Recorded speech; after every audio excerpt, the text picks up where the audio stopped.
Biblia inasema akapanda mlimani, akawaita aliyowataka mwenyewe, akamwendea, akaweka watu 12 wapate kuwa pamoja naye, na kwamba awatume kuhubiri, tena wawe na amri ya kutoa pepo.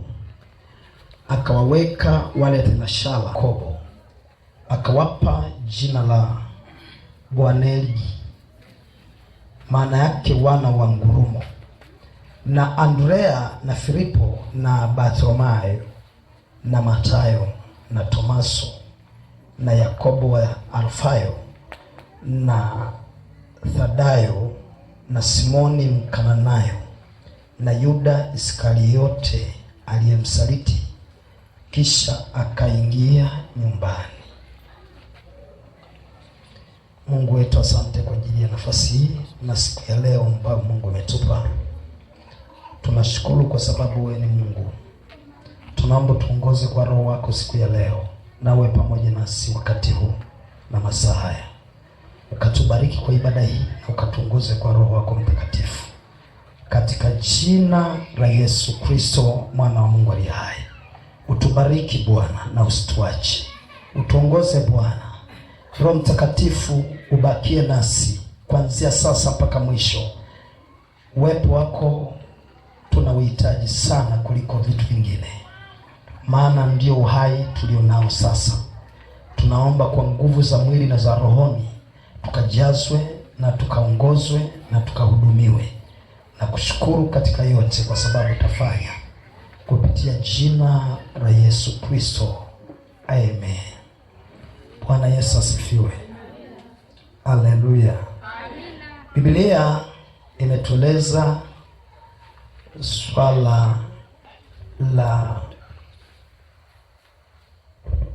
huduma au swala la maongozi juu ya kazi ya Mungu ambayo imeanzishwa na Kristo mwenyewe aliyekuja ili aweze kulifanya kanisa liwepo duniani katika kipindi cha Agano Jipya. Maana kipindi cha Agano Jipya kinaanza na Yesu mwenyewe, na Yesu alijitokeza kama mkombozi na kuzisema siri za ufalme wa mbinguni na kuwatafuta watu. Aliwatafuta, na kwa ufupi alidhani kwamba katika nyumba ya Israeli kulikokuwa na usimamizi wa ibada za Kiyahudi, kwamba huko ndiko angeweza kuanzia, huko angeweza kusimika ufalme wa mbinguni.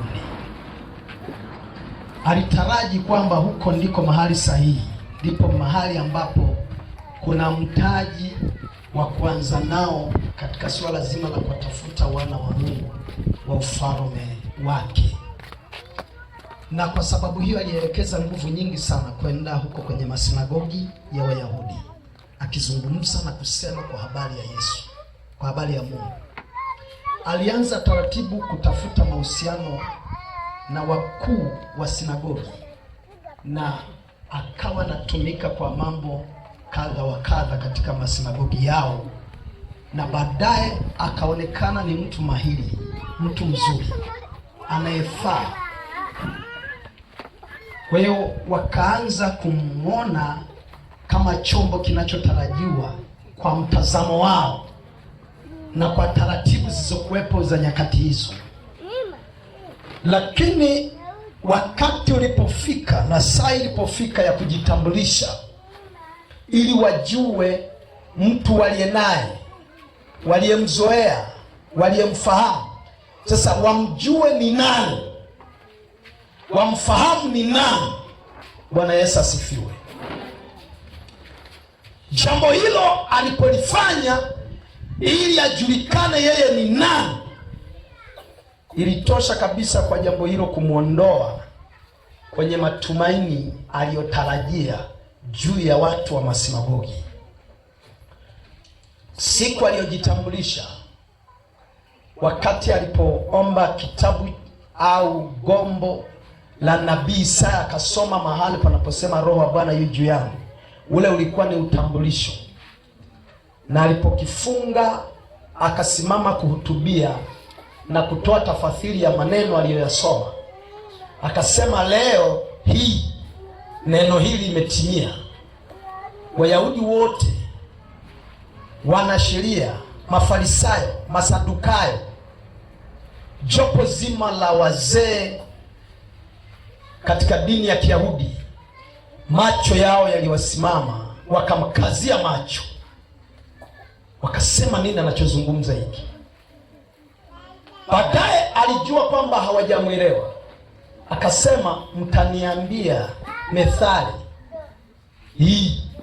Sasa ndipo akaonekana amefanya kufuru, amefanya kufuru kabisa. Kwa hiyo kwa namna hiyo wakajawa na hasira. Walipojawa na hasira, wakaamua kumbeba na kumtoa nje ya lango. Wanamtoa nje ya lango ili wakamtupe huko chini, maana Biblia inasema walimpandisha katika kilima ili wakamtupe nje. Kule chini ya kilima kule kulikuwa na korongo, kulikuwa na bonde. Sasa walitaka wamrushe huko, aangukie huko, akafie huko. Wakati wanamkamata hakuamini, yaani hakuamini. Wakati wanamkokota hakuamini, akaona aone mwisho wa jambo ni nini. Sasa akaona wamedhamiria kumwangamiza, kumtupa nje kabisa ya lango na umtupe kule chini kwenye bonde baya lilojaa mawe. Maandiko nasema akatambua mioyo yao, akaelewa dhamira yao, akawapita katikati yao, akaenda zao. Wakabaki wanamtafuta, maana yule alikuwa ni Mungu. Yesu asifiwe. Alikuwa ni Mungu, ana uwezo wa kupotea hata hapa ukamtafuta usimuone. Yaani akapotea hata hapa ukamtafuta usimuone. Nilikuwa nafuatilia sana mambo yaliyokuwa yanaendelea katika nchi yetu, haswa katika swala zima la Bishop Gwajima. Bishop Gwajima ni mtu ametafutwa na serikali sana, lakini sikusikia hata siku moja amekamatwa. Sasa nikana jiuliza, Bishop Gwajima, wengine unasikia wanakamatwa, lakini Bishop Gwajima hajakamatwa. Nikana jiuliza, huyu ana roho ya Yesu? Maana hakuna mtu aliyetafutwa katika enzi zake kama Yesu.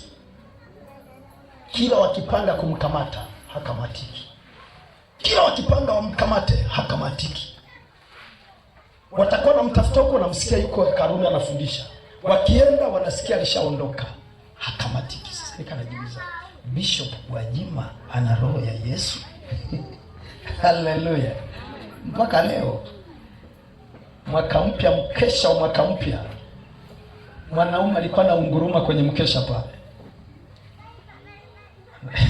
Haleluya. Amen. Tuache hiyo. Sasa huyu Yesu alikuwa na uwezo wa kupotea popote. Yana kafanana wewe, halafu ukapita unamtafuta Yesu, kumbe Yesu unampita hapo anafanana na Boaz. Amen.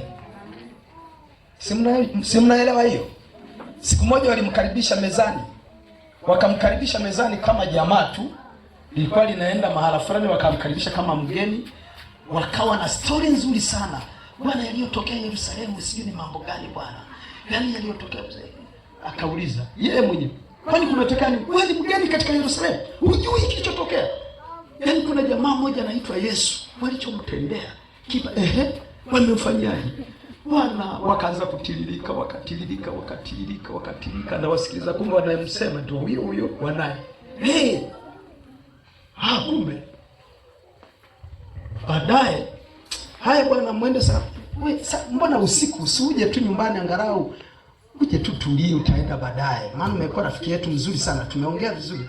Sawa, hamna shida, twende. Akaingia kama mgeni. Umefika pale, wanaleta mezani chakula, wanaketi, wanajua ni mgeni tu wa kawaida. Baadaye akamwambia, subiri kwanza niombe. Alipobariki tu chakula kumwangalia, kumbe ndio yule mwanaume, akapotea. Kwani chakula kililika? Yaani waliahirisha hapo, wakarudi Yerusalemu. Tumemwona yule jamaa, tumemwona sisi, tumemwona amefufuka kabisa, ni kweli Bwana. Hey! Akaanza kuhubiri. Yesu alikuwa ni wa ajabu. Bwana Yesu asifiwe.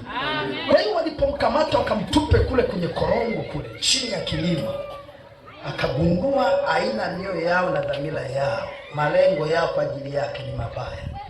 Akapita katikati yao, akawaacha wanatafuta Yesu yuko wapi, Yesu yuko wapi. Akaondoka zake.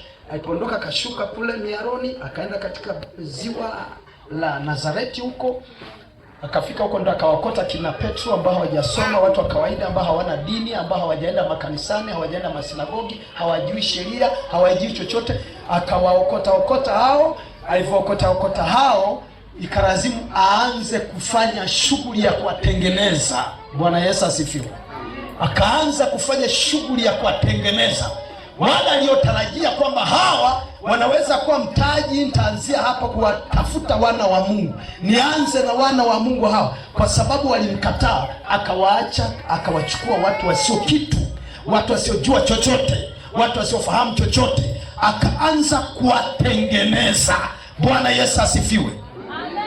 Akawatengeneza, akajipatia watu walioitwa wanafunzi wa Yesu. Wanafunzi wa Yesu.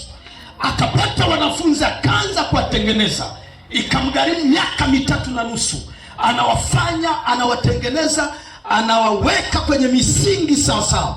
Miaka 3.5 ilikuwa ni miaka ya kuwafanya waweze kuwa bora kwa ajili ya wana wa Mungu. Na baadaye Biblia inasema kadri alivyoendelea, akaona hii kazi, hii shughuli haiwezi mwenyewe, haiwezi peke yake. Haleluya. Haiwezi peke yake. Hii kazi ya Mungu si ya kufanya mtu mmoja. Yaani hata kama ungejitutumuka sema mimi ni bingwa, nitaipiga kazi, yaani nakwambia uwezi. Utafanya sehemu yako, utapisha wengine. Yesu asifiwe. Kwa Yesu mwenyewe akaona hii kazi